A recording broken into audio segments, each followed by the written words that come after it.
일본 고베 나구라 초등학교의 1학년생인 미레이가 실종된 것은 2014년 9월 11일.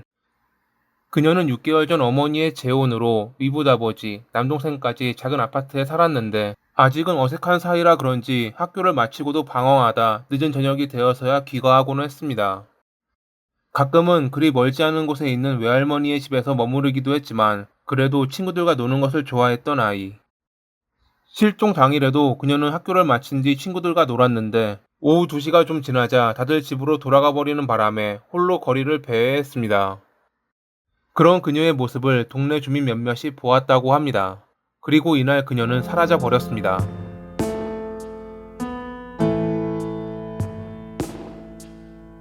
원래 평소에도 늦게 오는 경우가 있었기에 일을 마치고 돌아온 그녀의 어머니는 좀 더 기다려 보았지만 시간이 지나도 오지 않자 문제가 생겼음을 깨닫고 경찰에 신고했습니다. 신고를 받은 경찰은 늦은 시간이었지만 사건의 심각성 때문에 주변 일대를 돌아다녔습니다. 홀로 걷던 그녀를 보았다는 주민들의 증언을 중심으로 그들은 수색 범위를 점점 넓혀갔지만 끝내 찾지 못해 다음 날인 12일에 공개 수사로 전환됐습니다.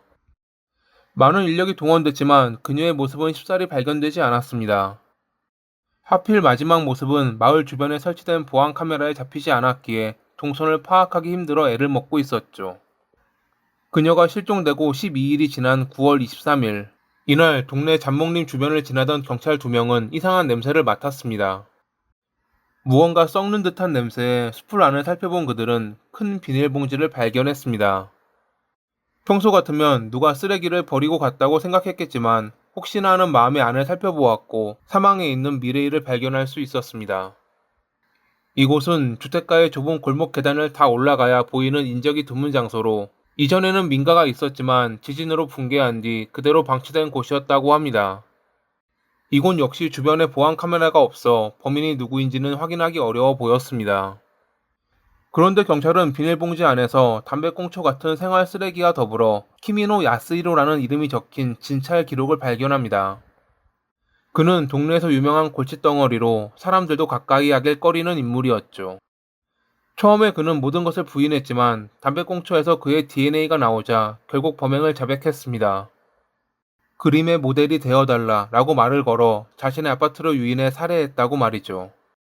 도대체 그는 왜 평소 주민들에게 골칫덩어리로 취급받았고 무슨 이유로 이런 짓을 저질렀을까요? 1966년 11월에 오사카에서 태어난 야스히로는 2살 때 부모님의 이혼으로 아버지와 단둘이 살았습니다. 하지만 술주정뱅이의 거친 성격이었던 아버지에게 양육이란 어려웠고 결국 초등학교에 들어갈 무렵 그는 할머니에게 맡겨졌죠. 할머니는 그를 매우 아껴주었습니다. 사랑받으며 자란 그는 고등학교를 졸업할 때까지 한 번도 말썽을 일으키지 않았던 조용한 학생이었다고 합니다. 하지만 할머니가 돌아가신 뒤 그는 변했습니다. 의지할 곳 없이 외롭게 지내며 군대, 공장, 유흥주점 등 여러 일을 전전했고 텅 빈 마음을 술로 채웠습니다. 그나마 유흥주점에서 일할 때는 준수한 외모라 여성들에게 인기도 있었고 2001년에는 결혼한 뒤 아이까지 있었지만 끝내 이혼으로 마무리했습니다. 2008년에 야쿠자 생활을 하던 중 내부에서 문제를 일으켜 1년 뒤 파문. 이 무렵 그는 집에 쓰레기를 그대로 방치해두기 시작하는데 얼마나 심했는지 바퀴벌레와 개미들이 들끓어 바로 쫓겨났다고 합니다. 2011년에는 형사사건을 일으켜 감옥에 들어갔는데 어떤 사건인지는 정확하게 밝혀지지 않았지만 절도, 외설, 상해 등으로 추정됐습니다. 일본은 감옥에 들어가는 수감자의 지능 검사를 의무화하고 있는데 당시 그는 경미한 지적 장애가 있는 것으로 확인됐습니다. 2013년에 출소한 그는 나가타구에 정착했지만 이웃과 소음 문제로 2주 만에 퇴거하고 현재의 아파트로 이사해 살았습니다. 그는 거의 매일 술에 취해 이웃과 싸움을 벌였고 바지만 입은 상태로 배회하거나 이상한 소리를 내며 사람들을 위협했기에 골칫덩어리로 여겨졌습니다. 효고형 경찰에 따르면 그는 경찰서에 전화해 프로야구 결과를 묻는 등 이상 행동을 자주 보였는데 당시 전화한 횟수만 260회에 달했다고 합니다. 경미한 지적장애가 있고 문제를 일으켜도 큰 피해를 주진 않았기에 주민들은 그를 신고하는 것을 포기하고 최대한 엮이지 않으려고 했습니다. 집세와 생활비는 지원받는 생활보호비로 낼 정도로 자금난에 시달리면서도 데이트 만남 사이트를 통해 여성과 대화하는 걸 좋아했던 야스히로. 자주 가는 병원에서 갑자기 간호사에게 나랑 결혼하자 라는 말을 한 것으로 보아 그는 여성과의 만남을 바랐던 것 같습니다. 하지만 현실에서 그를 만나줄 여성은 없었습니다. 이 때문에 그는 성인 여성이 아닌 다른 쪽으로 눈을 돌렸던 것일까요? 2014년 9월 11일 오후 3시 30분 무렵 동네를 배회하고 있는 미레이를 발견한 그는 그림의 모델이 되어달라며 자신의 아파트로 그녀를 유인해 살해했습니다. 16일에 그는 비닐봉지에 나누어 인적이 드문 잡목림에 유기했는데 함께 들어있던 실명이 적힌 진찰 기록 때문에 덜미가 잡혀 체포됐습니다. 비닐봉지에서 발견된 담배꽁초에서 그의 DNA가 나오자 결국 그는 범행을 자백했습니다. 이 사건이 세간에 공개되자 몇몇 이들은 어떤 멍청이가 자기 신분이 밝혀질 물건을 같이 버렸겠냐며 평소 마을의 골칫덩어리였던 그에게 누군가가 죄를 뒤집어 씌운 것 아니냐는 말이 나오기도 했습니다. 하지만 미레이의 가방이 그의 집에서 발견됐고 DNA 증거가 나오자 그가 범행 사실을 인정했기에 이런 구설은 금방 잦아들었죠. 2016년 3월 7일에 열린 첫 공판에서 그는 범행 사실을 인정하지만 외설 목적이 아니었다라며 기소 내용의 일부를 부인했습니다.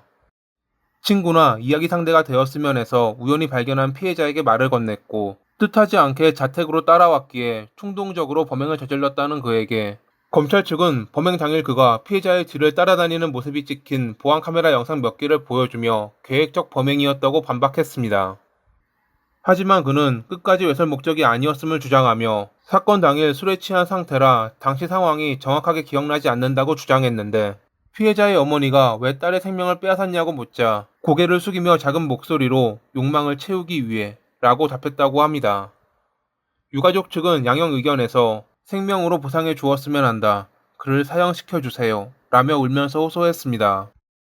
최종 변론에서 변호사 측은 피해자 한 명의 경우로 사형이 선고되는 사례는 극히 드물다며 공평성의 관점에서 선례의 경향을 근거로 해 판단 바란다고 말했습니다. 재판부는 그가 피해자를 자택에 데려간 뒤 흉기를 별실에 가지러 갔던 행동은 우발적인 범행으로 보기 어렵고 한 명을 살해한 뒤 사형을 선고받은 사례가 없는 것은 아니라며 범행의 잔혹성을 지적, 생명을 경시하고 사회적 물의를 일으켰다며 그에게 사형을 선고했습니다. 변호 측은 항소했고 야스히로는 자신의 죄를 반성한다는 내용의 800장에 달하는 사죄문을 썼습니다. 그렇게 시작된 항소심에서 재판부는 그의 범행에 계획성이 없었다고 판단, 그가 경미한 지적 장애가 있어 평소 이상 행동을 보였고 생명 경시 자세가 낮다고만 볼 수는 없다며 종신형으로 감형했습니다. 검찰 측의 상고에 대법원까지 갔지만 2019년 7월에 그의 형은 끝내 종신형으로 마무리됐죠. 당시 대법원의 판결에 불만을 가진 이들이 판사들은 바보인가? 라며 비난하는 일이 발생하기도 했습니다. 비열한 자신의 욕망을 충족시키기 위해 범행을 저질렀으면서 술을 핑계로 아무것도 기억나지 않는다며 책임을 회피한 야스히로. 그가 언젠가는 죄에 따른 진정한 죄값을 받길 바라며 이만 마칩니다. 오늘도 시청해주셔서 감사합니다.